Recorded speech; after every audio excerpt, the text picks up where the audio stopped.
Good morning, everybody. And we are back with the Bishop Card Chronicles. It is time for another broadcast of Renewing the Mind and the Body for a Healthy Living. And while the notifications are going out, we'd like to send out a birthday shout outs to Valencia Spooner, to Deidre Hughes, to Dr. Todd Robinson, to Miss Anitra Denise, and to those of you that are celebrating your birthday today. I pray that your day is filled with many blessings, gifts, and love from all around, and that you enjoy as many of the sweet things as you desire. Just don't make yourself sick, all right? It is your day.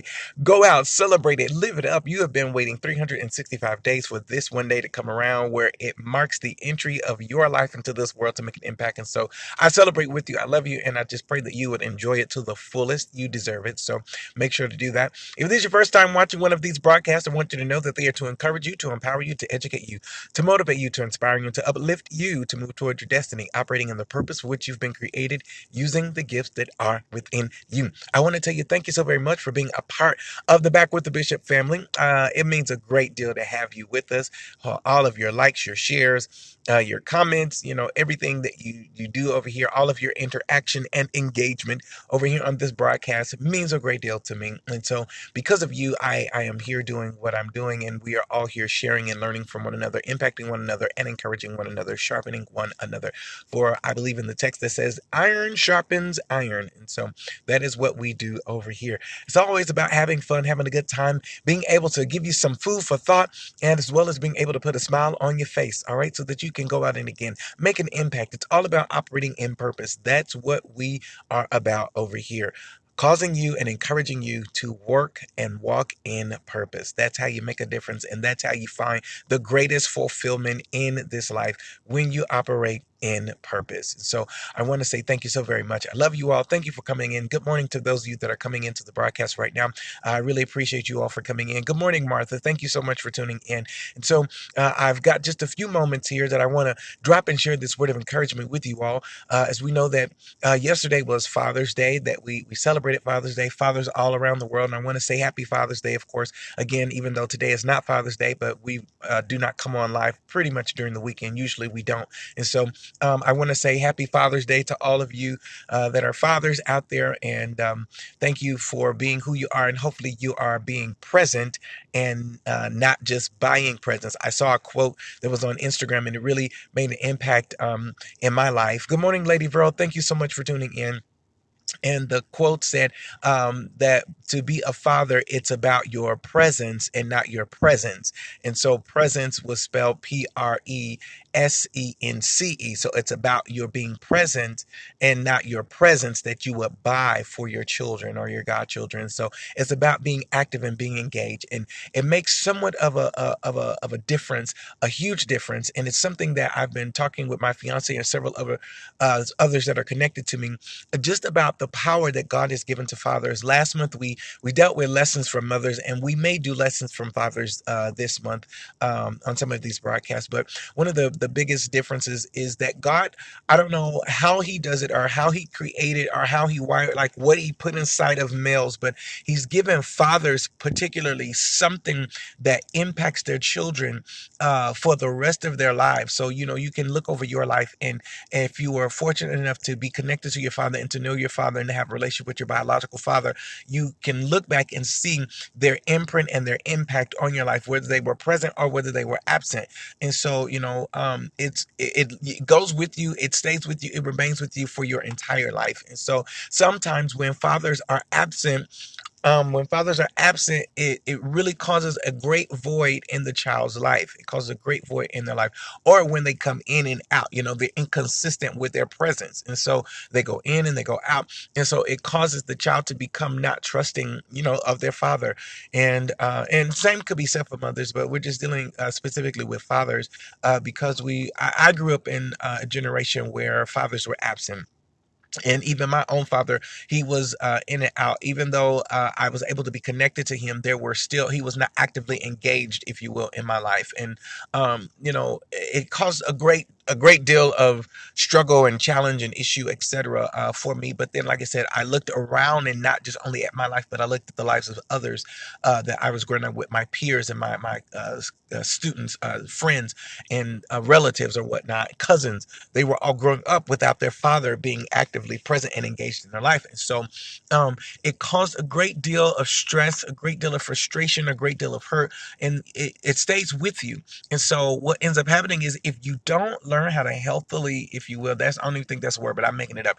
If you don't learn how to deal with it in a healthy manner, then what ends up happening is you go down a life of, or you end up in a life or a cycle of choosing things that you think will help fulfill the void that's in your life as a result of your father being absent. And so, it can cause a lot of struggle. It can cause a lot of addiction. It can cause a lot of heartbreak, etc. And then those are choices and consequences that comes along with those choices that we have to deal with. And it's again because of the decision that our fathers made to be absent or to be void or to be inconsistent, etc. For whatever the reason is. And sometimes, y'all, I learned that a lot of that stuff is generational. So, it's because if our fathers were absent, it's because their father were absent. And if their father was absent, then it's because their father was absent. So it goes back like 2 and 3, 4 generations. So you have to make it up in your mind that you are going to be the one that's going to break the curse. You're going to be the one that's going to break the generational cycle. And so be it if you're a mother or a father. And so you are the one that chooses, watch this, to make a difference in your life and in the lives of your children. And so I'm going on to say this last little bit and then I'm gonna get off of here. But as a result of my own father being absent, it made me have to choose, and that's why I was sharing, a little bit last week, dealing with relationships. It made me have to choose to either be angry or I could choose to be hurt. I could choose to be angry or I could choose to be hurt. And I shared with the church yesterday that should I have chosen to be hurt, in some occasions I did. It caused me to go into depression. It caused me to go into a deep depression because I was feeling hurt as a result of my father being absent. And so, I was insecure and it made me question and wonder, okay, well, where's my own father and why is my father not here? Why doesn't he want to be around? Or why doesn't he want me in his life? Like, what's going on? Like, is there something about me that he doesn't like, that he doesn't love, et cetera, so forth. And so, but then there were also times where I chose anger. And so I was very angry and I became very destructive, more so self-destructive. I'm going to say that I internally became destructive to my own self. And I don't know where it came from, but the saying is very true that hurt people. So what I was doing is I went around and I hurt other people and I didn't care because I was angry and I was trying to fill the void that was in my life. And so what I'm saying is what happened is I came into contact with the man of God one day, and he helped me to realize and recognize, number one, what I was doing to myself, but then also a reason as to why my father possibly was absent and why I felt what I felt with my father. And it's because, again, he had me to understand it's because my father didn't have what he needed. And so, again, unbeknownst to him, he transferred and translated the very same absence and hurt and pain to me, his own very child. Good morning, Clarissa. Thank you so much for tuning in. Really appreciate it. And so what I had to learn how to do, y'all, and this is what I'm encouraging you all to do for our Monday morning motivation, is to choose love. When you are forced, now I'm talking to everybody, whether you're a mother, a father, whatever, when you are faced with choosing hurt or anger, choose love. Say it again. When you're faced with choosing hurt or anger, some of y'all are hurting right now. Some of y'all are angry right now. And I'm encouraging you to choose love. Why choose love? Because when you choose love, then that gives you the power and the ability to extend forgiveness and mercy to those who have hurt you and to those who have caused you to become angry. And when you extend forgiveness, watch this, you can extend forgiveness even before the person comes and asks you for forgiveness. And I close with this. There's the text that talked about the prodigal son. And the text said that the prodigal son was out there living his own life, doing whatever he wanted to do after he got what he wanted from his father. But what ended up happening? Good morning, Ian. Oh, man, y'all. Ian's on here. Love you, man. That's a great friend of mine. What I found out is, and what I believe is that father of that prodigal son was out there looking for a son, because the text says that the father saw the son Son before the Son saw the Father. So for me, that clicked in my mind that forgiveness was waiting for the Son. Reconciliation was waiting for the Son. Restoration was waiting for the Son even before the Son ever opened up his mouth to ask for forgiveness, to even be reconciled to his Father. So what I'm saying to you and to me is that we have the ability to, when we walk in love, y'all, hear me what I'm saying. When we walk in love, when we choose love, we can have the ability to extend forgiveness, to extend grace, to extend mercy, to extend peace to those who have hurt and offended us even before they ask for it. And you know what that does is it keeps you free. It keeps you free. It keeps you from being bound, because when you choose anger and when you choose hurt, then you have to work through that whole process of letting that go. You have to work through that whole process of being forgiving. And so when you choose love, it makes it much easier and it keeps you free. And I'm telling you, listen, y'all, listen, I was able to call my own father yesterday, my biological father yesterday, and have a conversation with him before going into worship. And you know what? We were both free from anger. We were free from hurt, and we were able to have a most enjoyable conversation. And we were able to have, you want to know why we're able to do that? Because I chose love when I could have easily chosen hurt, and I could have chosen anger as a result of his absence. So I'm encouraging you today, choose love, y'all.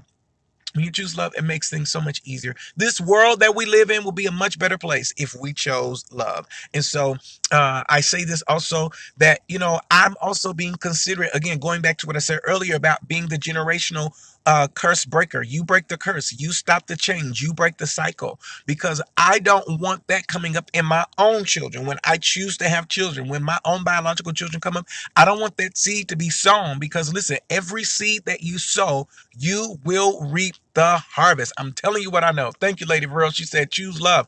You will reap the harvest. Every seed that you sow, you got to be conscientious of the seeds that you sow. So had I chosen to sow the seed of anger and hurt and then just start retaliating and saying, I already got stuff that's coming up. Lord Jesus, I'm praying now, from seeds that I've sown previously. You're praying, Lord, forgive me.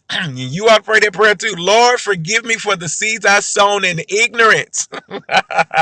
Because listen, you're going to reap that harvest. And I didn't want that coming up in my own children. I don't want my children, when I have them being angry and mad at me, talking about because I'm absent and stuff like that and void. I don't want to cause it to happen in their lives. Again, break the cycle. Choose love. When you choose love, you break the cycle. All right. I love you all. Thank you so much for tuning in today. I pray that you've been encouraged, empowered, educated, motivated, inspired, and uplifted to move towards your destiny, operating in the purpose which you've been created, using the gifts that are within you. If you haven't already, go over and like the page, Waiting for the Walkers. My fiance and I would love to be connected to you. We would love to follow you. We would love to have you be a part of our journey and our experience. The save the date is October the 12th, 2019. It is out. You can check us out at theknot.com if you would like to RSVP for our ceremony, and our wedding registry is there as well. It is a cash registry. It is there at theknot.com, Waiting for the Walkers. And so we're over here on Facebook, and we are also on Instagram. All right. I love you all. Thank you so very much. That's right, Ian. It is a choice. It is a choice. I choose love today, and I'm encouraging you to choose love. I'm praying for you to choose love as well. Elder Hatton, thank you so much for tuning in. We love you. We're praying for your mother today, for her speedy recovery in Jesus' name. And I'm signing off by saying, hello, 2019. I'm going up, and so are you. And what's to come for you and for me is better than what's been. Mad love.